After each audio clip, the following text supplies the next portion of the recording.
Should you care if the energy balance model is the right model for obesity or if the carbohydrate insulin model is the right model for obesity? I'm not sure you should care, but it is an interesting discussion, and a new paper titled Competing Paradigms of Obesity Pathogenesis, Energy Balance versus Carbohydrate Insulin Models was recently published in the European Journal of Clinical Nutrition. And I want to tell you why you might want to ignore it.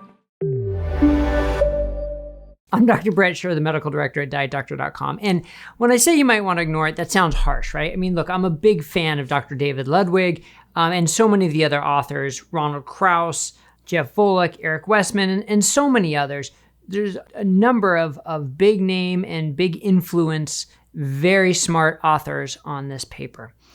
But here's the thing. I think we're starting to get a little too much into the weeds in terms of when it comes to you as an individual. If you are an individual wanting to know how you can succeed with long-term healthy weight loss, does the carbohydrate insulin model matter? Does the energy balance model matter? This absolutely matters to researchers looking to plan their next studies, looking to find different permutations of different experiments that can work.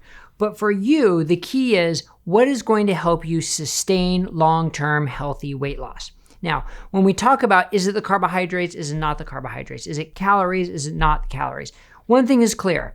You need to eat fewer calories than you expend. And as usual, that is a completely useless comment. It is a statement of fact, but doesn't tell you anything practically. Now, are there ways that you can help reduce your caloric intake? Absolutely. Is low carb eating one of them? Absolutely. Does eating low carb also have other hormonal benefits that can help with weight loss? Absolutely. But here's the thing. Is low carb the only way to lose weight? Absolutely not. Can you gain weight by eating low carb? Absolutely. Right? So we're starting to see the pictures muddied. And I think the perception by reading some of these articles is it has to be one or the other. We have to explain all of obesity and weight loss by an energy balance model, or we have to explain it all by a carbohydrate insulin model. And that dichotomy just doesn't exist. I think that's a false dichotomy. So if you want to know the details about why these are different, how they're different, the different explanations, the science behind it, it is an excellent paper by Dr. Ludwig explaining all this. But I think when it comes down to the practical aspects of what do I need to do for healthy weight loss, you need to find out what works for you. And if you are gaining weight on a low carb diet, it's not all about the carbohydrates. If you're losing weight on a high carb diet, it's not all about the carbohydrates. I think we need to look at what makes sustainable healthy weight loss easier. And it means not being hungry. I mean, that's first and foremost, I think, is controlling your hunger. Low carb and keto diets have been shown to reduce hunger. Higher satiety diets have been shown to reduce hunger. Either approach can work. You can take a higher carb, high satiety approach or a low carb or keto approach, either focusing on high satiety or not, and they both work to reduce hunger.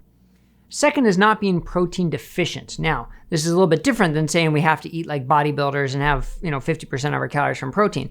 But not being protein deficient seems to have a strong signal in science and in clinical experience to be a potential trigger for weight gain or lack of weight loss. So prioritizing protein is an important concept.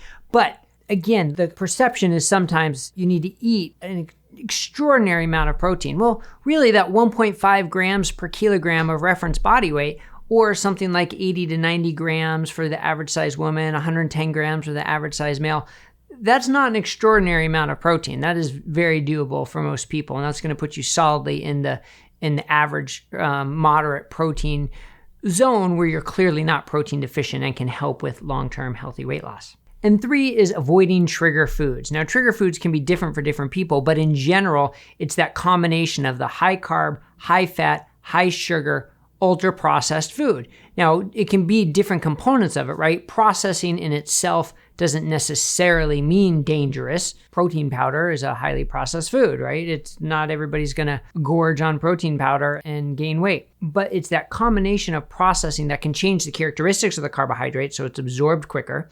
They tend to be low fiber, low protein, and again, the carb-fat combination. So avoiding that is a big part of healthy weight loss as well. And how can you avoid that? Well, by feeling full, by feeling satiated, by enjoying your meals so you're not feeling deprived. So that's a part of not completely avoiding fat too, because we have to be honest, fat tastes good. It helps, steamed plain broccoli tastes pretty good. We add some salt and add some butter to it, and that's great.